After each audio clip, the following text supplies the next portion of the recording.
সবাইকে এই চ্যানেলে স্বাগত।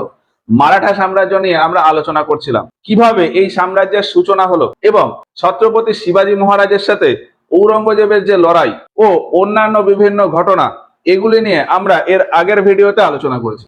আর শিবাজী মহারাজের পরে এই সাম্রাজ্যের কি হলো, অর্থাৎ পেশওয়া ও অঙ্গ মারাঠা যুদ্ধ এবং এই মারাঠা সাম্রাজ্য কিভাবে ইংরেজদের আন্ডারে চলে এলো, সেগুলোই আজকের ভিডিওতে বলবো। আশা করি আগের ভিডিওটা আর এই ভিডিওটা দেখার পর মারাঠা সাম্রাজ্য নিয়ে আর কোনো ডাউট বা কনফিউশন থাকবে না। আর যেমনটা আগের দিনও বলেছি আর আজকেও বলছি, এক্সামের দিক থেকে কভার হয়ে আরো অনেক বেশি হয়ে যাবে। তো আজকের ক্লাসটা শুরু করি।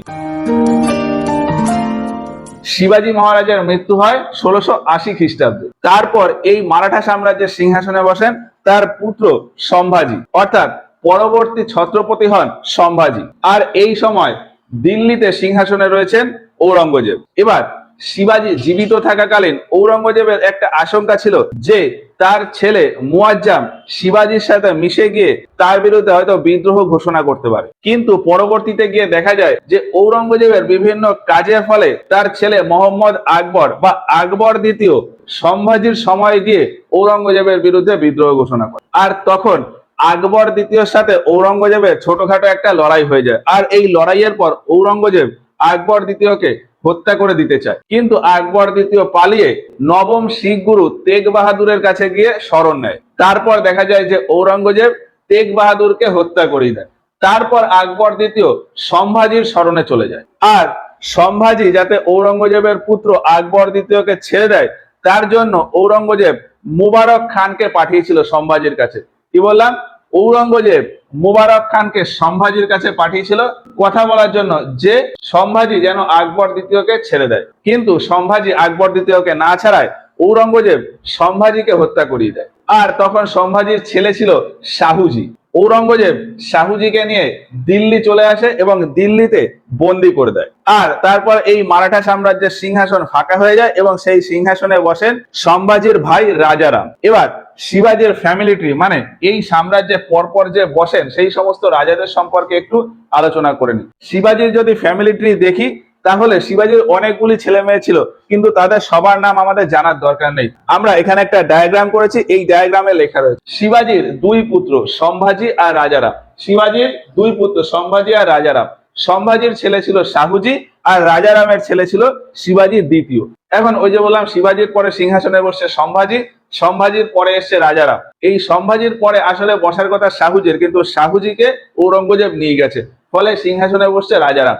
রাজারামের মৃত্যুর পর সিংহাসনে বসে তার ছেলে শিবাজী দ্বিতীয়। এবার শিবাজী দ্বিতীয়কে মেরে দেয় ওই শাহুজি, ফলে শিবাজী দ্বিতীয়র পরে আবার সিংহাসনে বসেন শাহুজি। তাহলে শিবাজীর পরে সিংহাসনে সম্ভাজি, তারপরে রাজারাম, তারপরে শিবাজী দ্বিতীয়, তারপরে শাহুজি। এবার শাহুজি যখন সিংহাসনে বসেন তখন তার প্রধান মন্ত্রী বা পেশোয়া ছিল বালাজি বিশ্বনাথ। এবার বালাজি বিশ্বনাথের ফ্যামিলি ট্রিটা দেখতে হবে। বালাজি বিশ্বনাথের ছেলে ছিল বাজিরাও প্রথম। বালাজি বিশ্বনাথের ছেলে বাজিরাও প্রথম। বাজিরাও প্রথমের দুই ছেলে বালাজি বাজিরাও আর রঘুনাথ রাও। বালাজি বাজিরাও আর রঘুনাথ রাও, এই যে এখানে লিখেছি। শাহুজির দরবারের প্রধান মন্ত্রী ছিল বালাজি বিশ্বনাথ। বালাজি বিশ্বনাথের ছেলে বাজিরাও প্রথম। বাজিরাও প্রথমের দুই ছেলে বালাজি বাজিরাও আর রঘুনাথ রাও। বালাজি বাজিরাওয়ের আবার তিন ছেলে আসে, বিশ্বাস রাও, মাধব রাও, নারায়ণ রাও। বিশ্বাস রাও, মাধব রাও, নারায়ণ রাও। আর ওদিকে রঘুনাথ রাওয়ের এক ছেলে বাজিরাও দ্বিতীয়।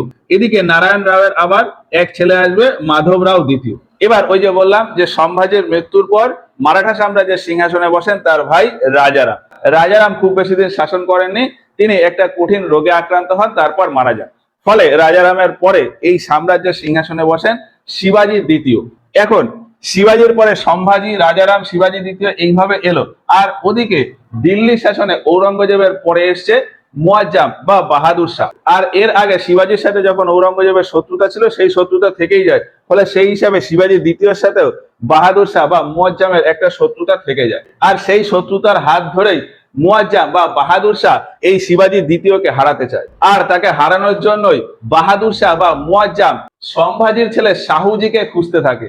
কিন্তু বাহাদুর শাহ জানতেনই না যে শাহুজি তার জেলে বন্দী রয়েছে। বাহাদুর শাহ বা মুয়াজ্জমকে শাহে বেখাবার বলা হতো। কারণ তিনি জানতেন না যে তার সাম্রাজ্যের এরিয়া কতটা। এর পাশাপাশি তিনি এই সবও খোঁজখবর রাখতেন না যে তার সাম্রাজ্যে কোথায় কে রয়েছে। আর সেই জন্যই তিনি জানতেন না যে তার জেলেই বন্দী রয়েছে সম্ভাজির ছেলে শাহুজি। পরে তিনি দরবারের একজনের কাছ থেকে জানতে পারেন যে শাহুজি তার জেলে বন্দী রয়েছে। তখন বাহাদুর শাহ শাহুজিকে ছেড়ে দেয় এবং শিবাজি দ্বিতীয়কে হত্যা করার জন্য পাঠায়। আর শাহুজি যখন শিবাজি দ্বিতীয়কে মারার জন্য আসে তখন একজনের সাথে পরিচয় হয়ে যায় বালাজি বিশ্বনাথ। শাহুজির সাথে পরিচয় হয়ে যায় বালাজি বিশ্বনাথের এবং এই শাহুজি ও বালাজি বিশ্বনাথের খুব ভালো একটা সম্পর্ক তৈরি হয়ে যায়। বালাজি বিশ্বনাথ শাহুজিকে কনভিন্স করে যে আপনি তো মারাঠারই উত্তরসূরি, তাহলে আপনি কেন দিল্লির হয়ে অর্থাৎ মোগলদের হয়ে লড়াই করবেন আর নিজের সাম্রাজ্যকে তার আন্ডারে দিয়ে দেবেন।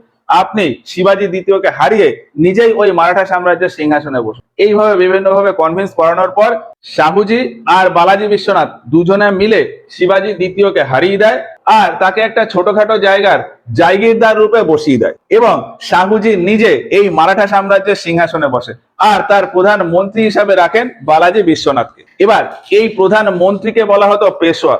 ফলে সিংহাসনে রয়েছেন শাহুজি এবং পেশোয়া রয়েছেন বালাজি বিশ্বনাথ। এইভাবেই এবার চলতে থাকে। এইভাবে চলতে চলতে দিল্লিতে বাহাদুর শাহের পরে এসছে জাহাদার শাহ, তারপরে এসছে ফারুক সিয়ার। এবার সময়টা 1717 খ্রিস্টাব্দ। মারাঠাতে রয়েছে ছত্রপতি শাহুজি আর পেশোয়া বালাজি বিশ্বনাথ, আর ওদিকে দিল্লির সিংহাসনে রয়েছেন ফারুক সিয়ার।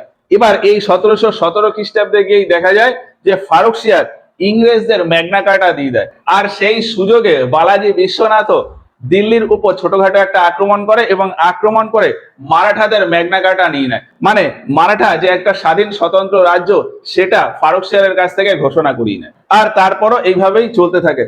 চলতে চলতে শিবাজির সময় গিয়েই দেখা যায় যে বালাজি বিশ্বনাথের মৃত্যু হয়ে যায়। ফলে বালাজি বিশ্বনাথের পরে এই পেশোয়া পদে বসেন বাজিরাও প্রথম। তাহলে শাহুজির সময় পেশোয়া ছিলেন বালাজি বিশ্বনাথ, তারপর বালাজি বিশ্বনাথ মারা যাওয়ার পর পেশোয়া হয়েছেন তার ছেলে বাজিরাও প্রথম।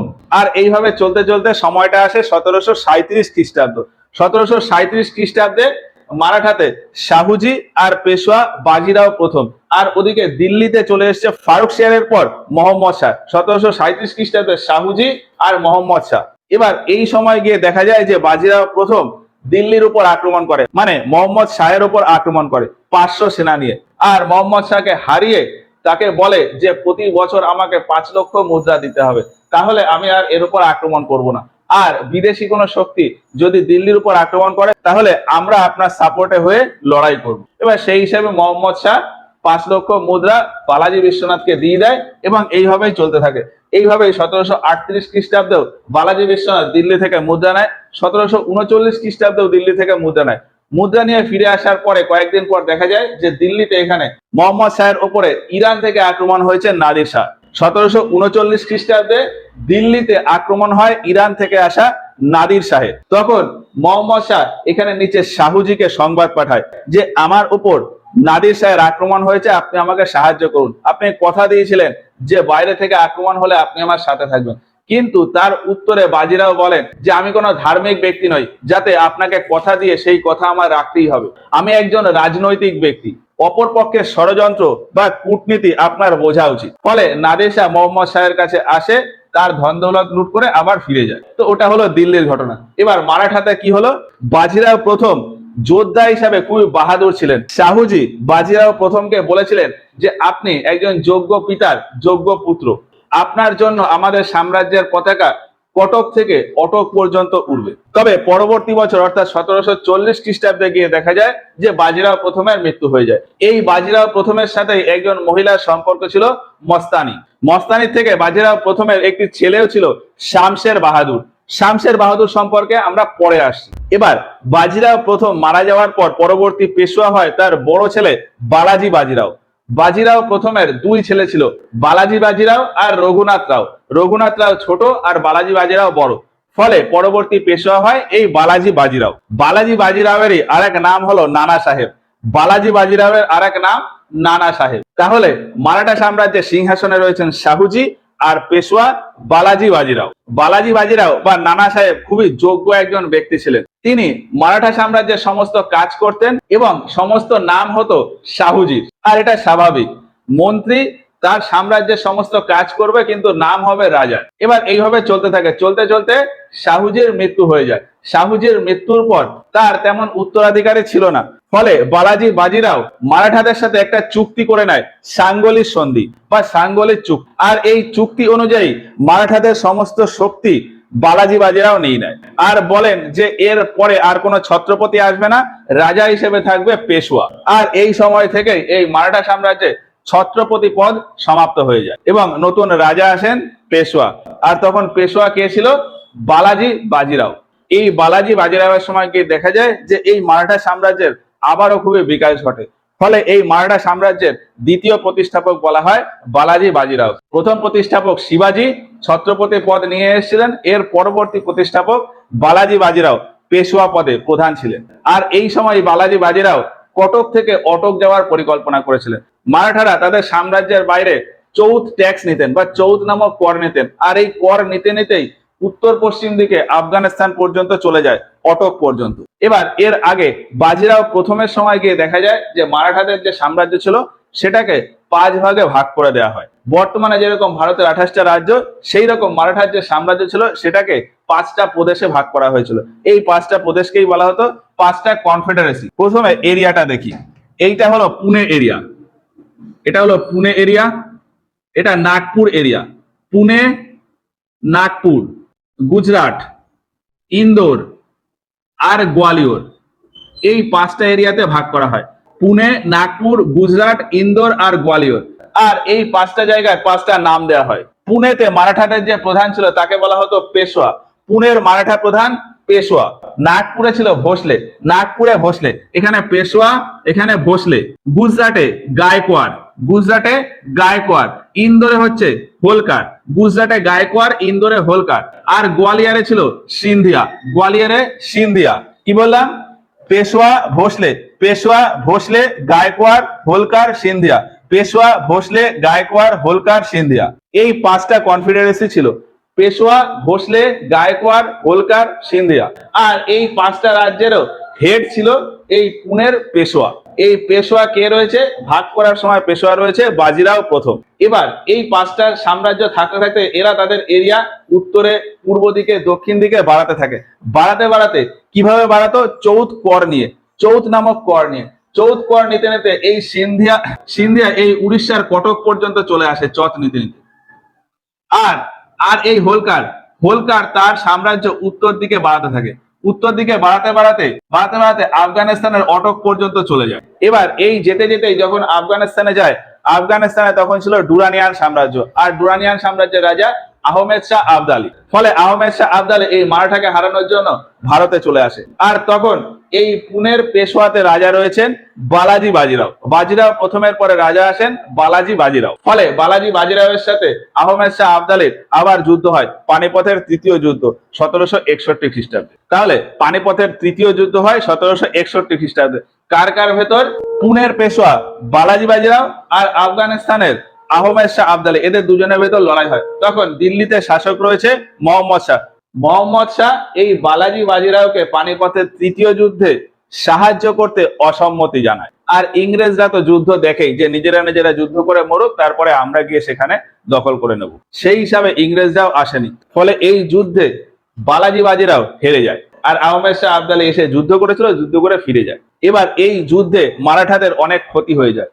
ক্ষতি হয়ে যায় বলতে পরবর্তী শাসক তেমন আর ছিল না। এই যুদ্ধে বালাজি বাজিরাওয়ের বড় ছেলে বিশ্বাস রাও, একজন খুব ভালো সেনাপতি, সদাশিব রায়, এরা সবাই মারা যায়। এছাড়াও ওই যে বললাম যে বাজিরাও প্রথমের সাথে একজন মহিলার সম্পর্ক ছিল মস্তানি, মস্তানের যে ছেলে ছিল শামশের বাহাদুর, শামশের বাহাদুরও এই পানিপথের তৃতীয় যুদ্ধে মারা যায় এবং আরো মারাঠাদের পরিবারের অনেক লোকেই মারা যায়।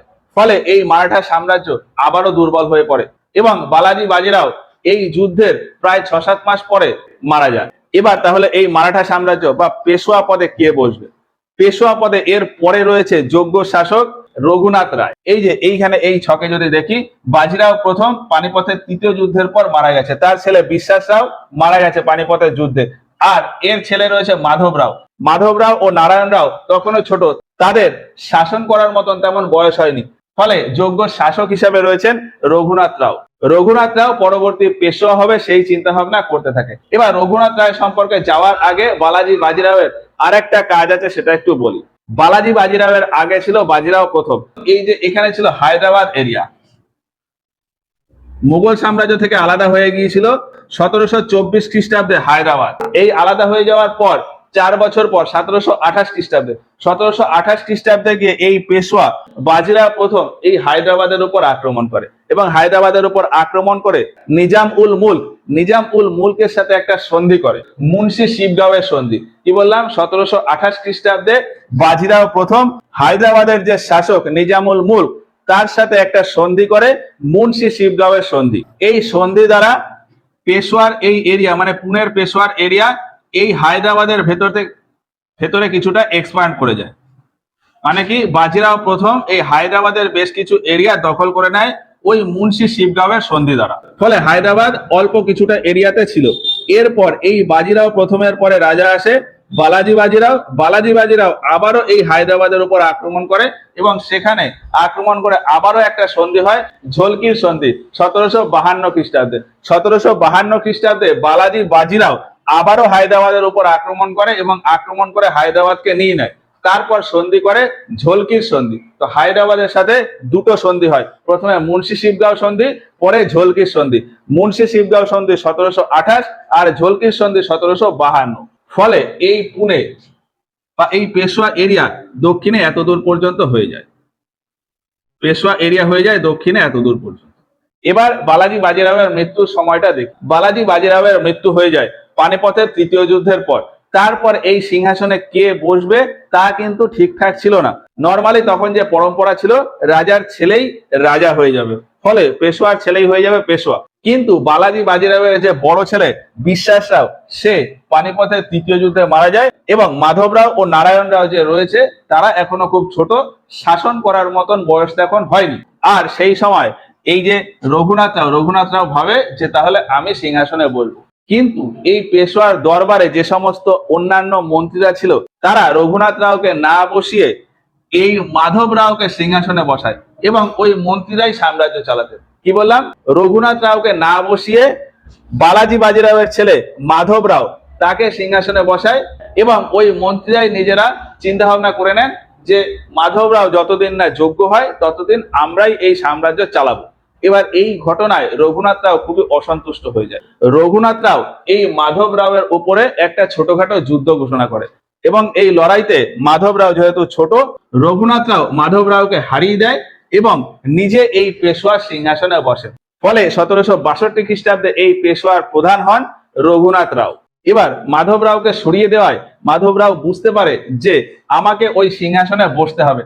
তার জন্য সে নিজেকে যোগ্য করতে থাকে, রাজা হিসাবে যোগ্য করতে থাকে এবং এইভাবে চলতে চলতে মোটামুটি 6 বছর পর 1768 খ্রিস্টাব্দে মাধব রাও রঘুনাথ রাওয়ের বিরুদ্ধে আবারও একটা যুদ্ধ ঘোষণা করে। ফলে এই রঘুনাথ রাও আর মাধব রায়ের ভেতরে আবারও একটা লড়াই হয় 1768 খ্রিস্টাব্দে, কাকা ভাইপোর ভেতর লড়াই হয় আর এই লড়াইয়ে রঘুনাথ রাও হেরে যায়। এরপর রঘুনাথ রাওকে জেলে বন্দি করে দেওয়া হয়। জেলে বন্দি করে দেওয়া হয় মানে এরকম না যে কারাগারে বন্দি করে দেওয়া হলো। পেশোয়াদের একটা মহল ছিল শনিবার ওয়ারা মহল। কি বললাম, শনিবার ওয়ারা মহল। ওই মহলে রঘুনাথ রাওকে নজরবন্দি করে রাখা হয় এবং এই পেশোয়ার প্রধান হিসাবে সিংহাসনে বসেন মাধব রাও। এবার এইভাবে চলতে থাকে। মাধব রাও আবার সিংহাসনে বসেন 1768 খ্রিস্টাব্দে। এরপর অল্প কয়েকদিন পরে দেখা যায় যে মাধব রাও একটা কঠিন রোগে আক্রান্ত হয়, টিবির মতন রোগ। ফলে মাধব রাও মারা যায় 1771 খ্রিস্টাব্দে। 1771 খ্রিস্টাব্দে মাধব রাও মারা যায়। তখনও রঘুনাথ রায় ভাবে যে এবার আমার আবার একটা সুযোগ এসছে যে আমি আবার সিংহাসনে বসতে পারবো। কিন্তু দেখা যায় যে এই পেশোয়া প্রধানের দরবারে যে সমস্ত অফিসিয়ালস বা মন্ত্রীরা ছিলেন তারা রঘুনাথ রাওকে না বসিয়ে মাধব রাওয়ের যে ভাই নারায়ণ রাও তাকে সিংহাসনে বসিয়ে দেয়। নারায়ণ রাও তখনও ছোট ছিল, কিন্তু ছোট থাকলেও ওই মন্ত্রীরা নারায়ণ রাওকেই এই মারাঠা সাম্রাজ্যের সিংহাসনে বসান। এবার এই ঘটনায় রঘুনাথ রাও আরো ক্রুদ্ধ হয়ে যায়। এই ক্রুদ্ধ হয়ে গিয়ে রঘুনাথ রাও এসে নারায়ণ রাওকে হত্যা করে দেয় আর এই পেশোয়ার নিয়ন্ত্রণ নিজের আন্ডারে নিয়ে। এই ঘটনায় কিন্তু এই পেশোয়ার দরবারে যে সমস্ত মন্ত্রীরা রয়েছেন তারা খুশি ছিলেন না, কিন্তু কিছু করার নেই। রঘুনাথ রাও জবরদখল করে পেশোয়ার সিংহাসনে বসছেন। তবে এখানে আরেকটা ঘটনা ঘটে যে এই নারায়ণ রাও যখন মারা যায় তখন তার স্ত্রী ছিল গর্ভবতী, ফলে বেশ কিছুদিন পরে গিয়ে দেখা যায় যে নারায়ণ রাওয়ের একটি ছেলে সন্তান হয়েছে এবং তার জন্মের মোটামুটি 1-1.5 মাস পর এই যে পেশোয়ার দরবারে যে সমস্ত মন্ত্রীরা ছিল তারা রঘুনাথ রাওকে সরিয়ে দেয়। সরিয়ে দিয়ে এই যে নারায়ণ রাওয়ের যে ছেলে মাধব রাও দ্বিতীয়, নারায়ণ রাওয়ের ছেলে মাধব রাও দ্বিতীয়, তাকে ওই 1-1.5 মাস বয়সেই রাজা হিসেবে ঘোষণা করে দেয় এবং তার সংরক্ষণের জন্য মন্ত্রীরা নিজেদের ভেতর 12 জন মন্ত্রী মিলে একটা পরিষদ গঠন করেন, যাকে বলা হয় বারভাই পরিষদ। কি বললাম, নারায়ণ রাও যখন মারা যায় তখন তার স্ত্রী ছিল গর্ভবতী। কিছুদিন পর গিয়ে নারায়ণ রাওয়ের একটি ছেলে সন্তান হয় যার নাম হয় মাধব রাও দ্বিতীয় বা মাধব নারায়ণ রাও। এই পেশোয়ার দরবারে যে সমস্ত মন্ত্রী বা অফিসিয়ালসরা ছিল তারা রঘুনাথ রাওকে সরিয়ে দেয় এবং এই মাধব রাও দ্বিতীয়কে ওই 1-1.5 মাস বয়সেই রাজা হিসেবে ঘোষণা করেন এবং তার সংরক্ষণের জন্য মন্ত্রীরা নিজেরা মিলে, মানে মন্ত্রীদের ভেতর 12 জন মন্ত্রী মিলে একটা পরিষদ গঠন করেন, যাকে বলা হয় বারভাই পরিষদ। আর এই বারভাই পরিষদের প্রধান ছিলেন নানা ফডনবিস। বারভাই পরিষদের প্রধান ছিলেন নানা ফডনবিস। নানা ফডনবিসের নিয়ন্ত্রণেই এই মাধব রাও দ্বিতীয় বেড়ে ওঠে। আর ওই যে বললাম রঘুনাথ রাওকে সরিয়ে দেওয়া হয়, রঘুনাথ রাও এবার আরো বেশি ক্রুদ্ধ হয়ে যায়। ক্রুদ্ধ হয়ে গিয়ে এই বোম্বেতে রয়েছে ইংরেজ। সেই সময় ভারতে ইংরেজদের বড় বড় 3টে জায়গা ছিল, যেটাকে বলা হতো প্রেসিডেন্সি।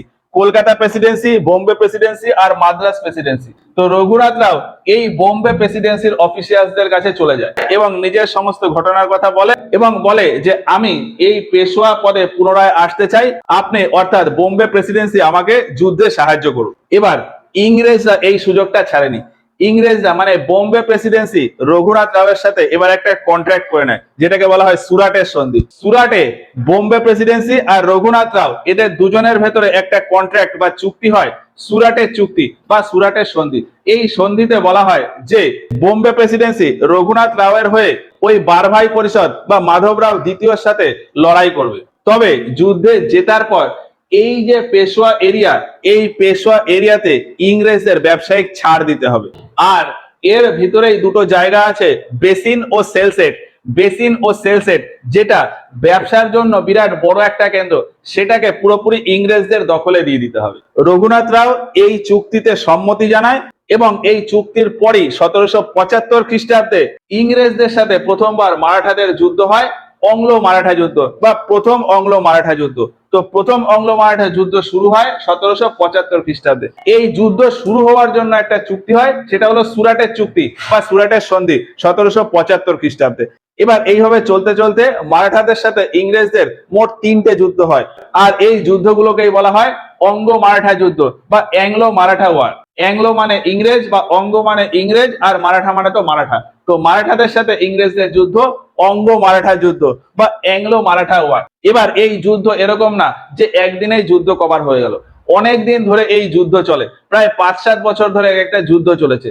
যেমন 1775 থেকে 1782, 1775 থেকে 1782 প্রথম অঙ্গ মারাঠা যুদ্ধ। তারপর 1803 থেকে 1805, 1803 থেকে 1805 খ্রিস্টাব্দ পর্যন্ত দ্বিতীয় অঙ্গ মারাঠা যুদ্ধ। 1817 থেকে 1819 এই 2 বছর ধরে চলে তৃতীয় অঙ্গ মারাঠা যুদ্ধ। আর যুদ্ধের পর একটা চুক্তির মাধ্যমে ওই যুদ্ধের সমাপ্তি ঘটে।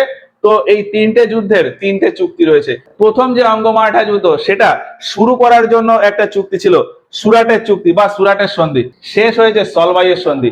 দ্বিতীয় অঙ্গ মারাঠা যুদ্ধ এটা শেষ হয় বেসিনের সন্ধি। তবে এটা যুদ্ধ শেষ করার সন্ধি না, যুদ্ধ শুরু করার জন্য ছিল বেসিনের সন্ধি।